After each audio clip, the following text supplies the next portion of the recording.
In 2020, Democrats took full control of Washington. And it will give Democrats control of the Senate. Joe Biden has been elected. But Republicans stood up in the states. There was no blue wave. Democratic down-ballot disasters carried all the way to the state legislatures. Now, we're the last line of defense against the Democrats' socialist agenda. The ways we're fighting back are bigger than you think. All right, welcome back. Thanks for joining episode 12 of It's Bigger Than You Think, a conversation about the politics that most impact our everyday lives. I'm your host, Annie Moore, and joining me today is Rory Cooper. He's a partner at Purple Strategies and a fellow at the Georgetown Institute of Politics and Public Service. So, Rory, thanks so much for joining us today. Thanks for having me. All right, let's just jump right in. Let's start with Virginia because Virginia is happening soon. Early voting is coming up, and I think education is, going to be the main topic that we're talking about today. And I think that could potentially have a lot of impact on the 2021 elections in Virginia. So we'd love to hear your take on some of this stuff. So this year, Virginia Democrats, they voted against legislation that would have curbed critical race theory, but they voted against it. So how do you think that will impact the 2021 elections? So I think what we've seen over the last 18 months is parents getting to view their children's education under a microscope, something that really no parents have had the luxury to do in my lifetime, to really be, frankly, in the classroom, because the classroom became their dining rooms. And they didn't just see, whether or not they were in school or out of school, but when they were actually meeting with teachers and instructors, what they were learning. And a lot of parents just didn't like what they were seeing. And for me, it's been really less about the polarizing issues of what is being taught and more about the balance of what isn't being taught. We have math and reading scores that are falling so far down. We have kids who are graduating high school without any understanding of civics or government or how to participate in society. And I think the emergency is, how do we get kids in the basics up to where they need to be? And for students who are living in large union-dominated urban areas right now, they have fallen drastically behind their counterparts who live in the majority of America that was open 5 days a week throughout the pandemic. And so parents are going to be looking at this issue in the fall, where there are these off-year elections in New Jersey and Virginia and elsewhere, because it's going to be their first chance to really have a voice and say, this is important to me. Frankly, I'm a one-issue voter this fall. Education is the only issue that matters to me. What the gubernatorial candidates in Virginia say about education, who's supporting them, who's getting the large dollar donations from unions, and who has the support of parents groups, that's important to me. That's the most important thing to me. And I think if you look at Virginia and the fault lines of politics, Northern Virginia is why Virginia is a blue state now. It's because it is trended Democratic for many years now. And you have a lot of Democratic, center-left, progressive parents who are irate about how their children have missed out on the last year and a half. And they're persuadable to voting for a different candidate who says, I'm going to keep your kids in school and I'm going to focus on getting them caught up on the fundamentals of education. What do you think is the best way that concerned parents can fight back against the politicization of their kids' curriculum? Yeah, we've seen parent involvement in education and school board meetings and local government over the past year and a half, more so than I've ever seen. I hope that parents are going to their meetings and making constructive comments about how the school systems need to focus on students and not on unions, and focus on parents' needs and not on administrator needs.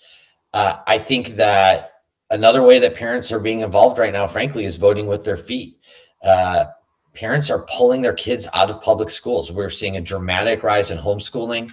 We're seeing, just in my area, to get into a parochial or private school, the waiting list is miles long. Federal education dollars, state education dollars are largely dependent on your enrollment. And if enrollment's going down and teachers are losing jobs and less money is coming to the system, then that's going to become more of a crisis for the school systems themselves. And so I think choosing on where your child can go to school, if you have that luxury, is one way. Running for the school board, I can't stress that enough. A lot of people have a lot of ideas on how to make the system better. They can do that by getting out and actually running for a spot and changing it from the inside. So the politicization of curriculum too isn't the only thing that has become political within schools. So for example, Oregon State Democrats, they recently voted to lower standards for high school graduations. And then states like Virginia are considering dropping AP classes and more advanced courses. And this is all in the name of equity. Do you think these types of policies are actually helpful for students? It's funny. We've been seeing this debate happen for my entire career in politics and government. President Bush called it the soft bigotry of low expectations. The idea that you have to bring standards down in order to create equity, when in fact, what we need to be doing is making sure that the school system is working for all students, whether they be low performers, whether they come from low income families, whether they have, a variety of challenges that span the spectrum from, ADHD to other handicaps and disabilities. And we need to be making sure that children can rise up and not trying to act like that part of the problem isn't happening. I look at, here in our area, we have Thomas Jefferson High School for Science and Technology. It's consistently rated one of the 1 or 2 best high schools in America. We had families from all over the world move into Northern Virginia in order to go to it. And they just changed the standards for it this year because the school board determined that there were too many Asian American families. I look at, we had the elite test scores coming out of Baltimore this year on the iReady exam that showed some students 10 grades below reading and math level. 10 grades. Imagine you're having a senior in high school who is reading or studying math at a 2nd or 3rd grade level. That's a complete abject failure of the education and governmental system. Those kids have been failed. And we as parents have to stand up and say that we're not going to allow that failure to occur for our children or for any other children. And I think that hopefully this moment is an eye-opening moment for parents and non-parents alike, that if we want the future that we expect it to be in America, a bright future with strong leaders and smart people who can solve the world's problems and fix things like climate change and other large issues, we need to have students who are ready for college and ready for the world. And right now we're producing students that are ready for neither. Yeah, you're exactly right. And schools being closed for so long over the past year and a half in some places didn't even go back to school this past school year. And so they're starting back up now that it's September, but there was massive learning loss, especially for lower income communities and students of color. In Virginia, math and science pass rates dropped significantly from 82 and 81% respectively to 54 and 59%. That's massive. So what are you hearing from parents on these issues? And do you think it's going to have a political impact in 2021 and in next year in 2022 when there's even more, races that are up? Yeah, I mean, let's set the table on why these scores went down. We had in Virginia students who didn't go to school on a Monday from March 2020 through the end of the 2020-2021 school year. So almost 18 months of 4 days a week. Now let's assume that those 4 days a week actually happened in the length that they're supposed to, which they did not. The school day got shortened. A lot of days became technologically impossible. A lot of students, especially older students who are not as well supervised by their parents, just simply weren't showing up to classes.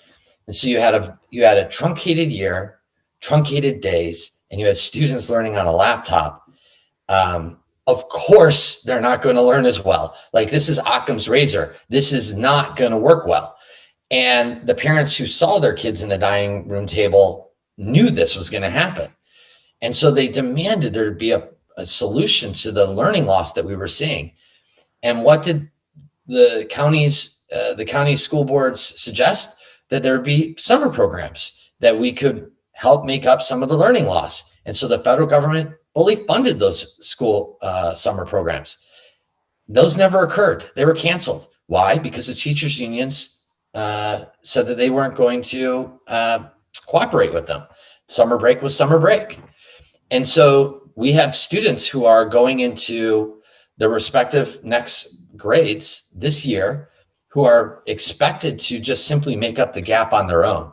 And so I think that we are in a crisis. I'm worried about the long-term effects of it, the expectations that we're going to continue to lower standards in order to cover up what we did to the kids over the last year and a half.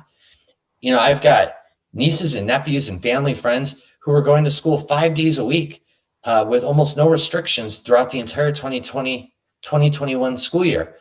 Is there equality between the students who live in these large unionized districts and the students who don't? Of course not.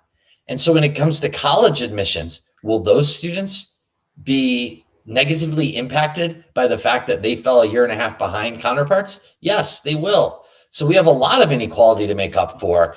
And frankly, it's going to require changes in leadership, changes in administrators, and it just changes in the philosophy of how we run these school systems. Because right now we have administrators in place, like here in Fairfax County, who are simply just incompetent and cannot handle what is ahead of them and the challenges that need to be overcome.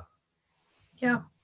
So these school shutdowns, they also disproportionately affected women because they were the ones pulled out of the workforce to stay home with their kids who were learning online. And then that, you know, had a compound effect of these families are already struggling financially. One of their people is pulled out of the workforce. Like, it's just, you know, expounded. How do you think that Republicans should message to these mothers who may have voted Democrat in 2020, but have been suffering firsthand the consequences of these policies that they may have voted for? Right. It's a great question. I mean, the impact on moms in the workforce has been, frankly, one of the most underreported issues over the last year. We've seen it in droves. You know, somebody had to be home with the children, and financial decisions on childcare versus working became much more difficult. Every time this issue came up, I would see a lot of comments that from,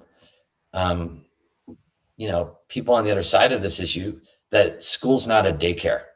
Well, no, school is not a daycare, but part of the social contract is that the school is open from the Labor Day through Memorial Day, plus or minus some weeks, and that we can plan our lives around that. And when that social contract gets broken, and when the schools aren't open, it obviously causes massive problems. Women should be up in arms with how this has impacted them. They're a huge voting force. They are growing as a voting force. College educated women are making, frankly, not just the decisions in the household, but the decisions in the voting booth. They're the ones who candidates are most concerned about appealing to.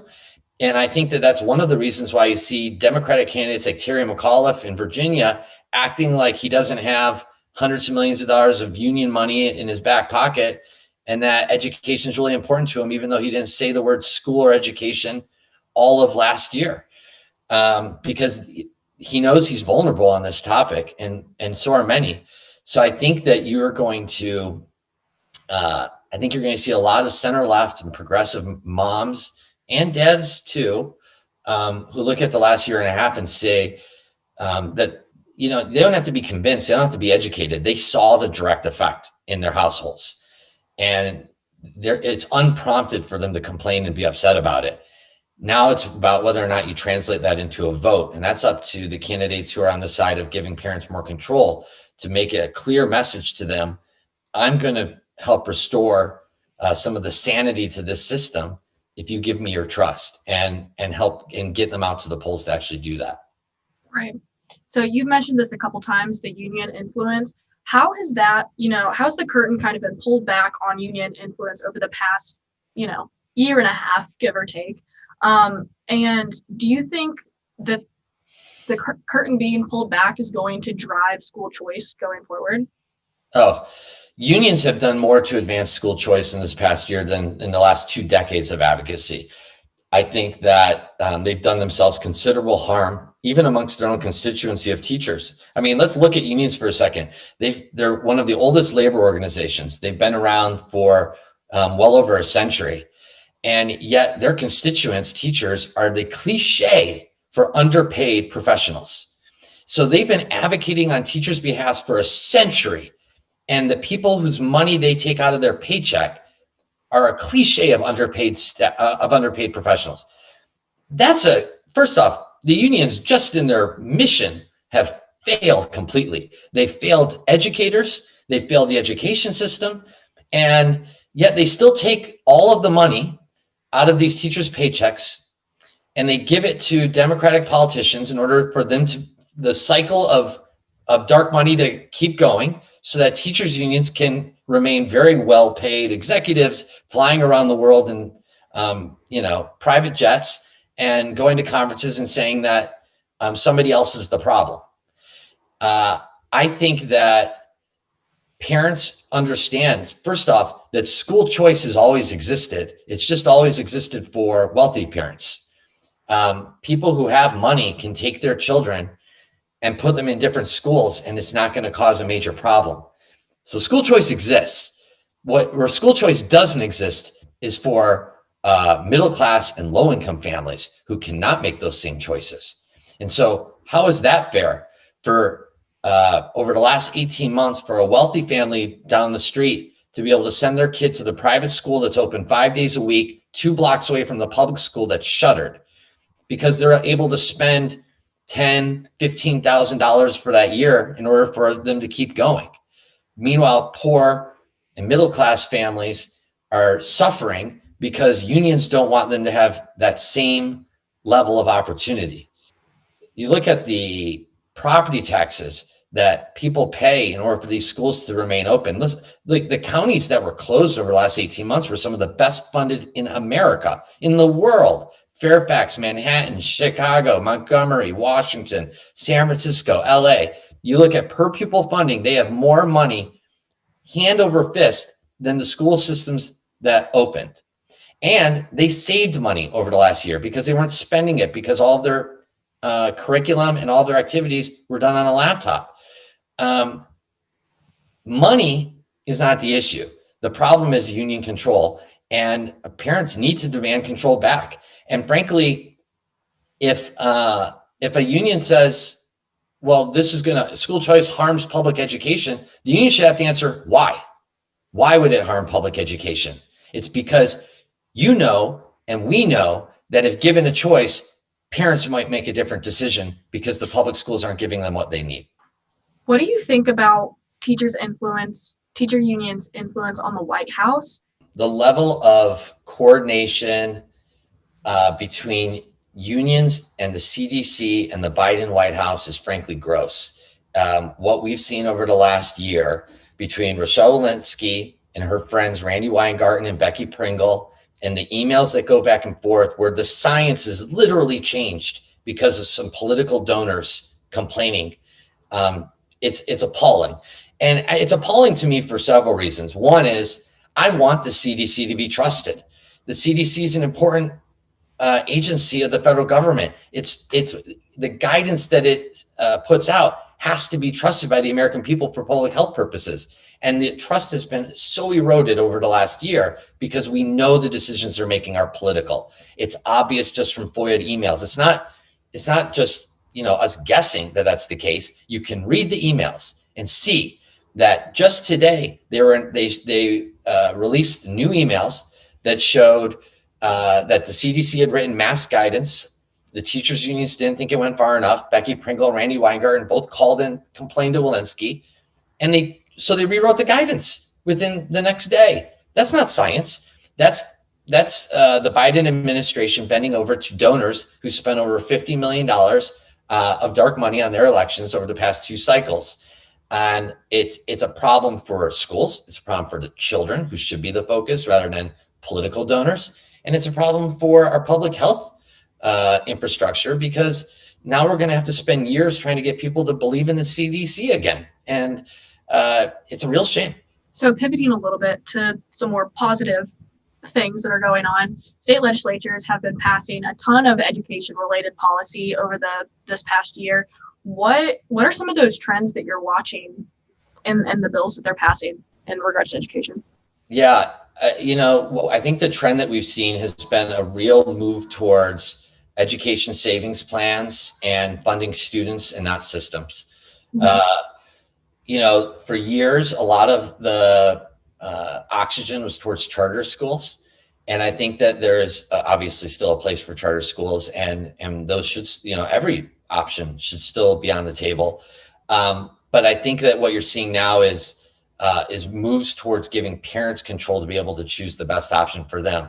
In West Virginia, we saw a bill get passed that gave a really robust education savings allowance to children who needed it, and allowed them to use it for a bevy of reasons, including tutoring, including transportation to and from a school, college test prep.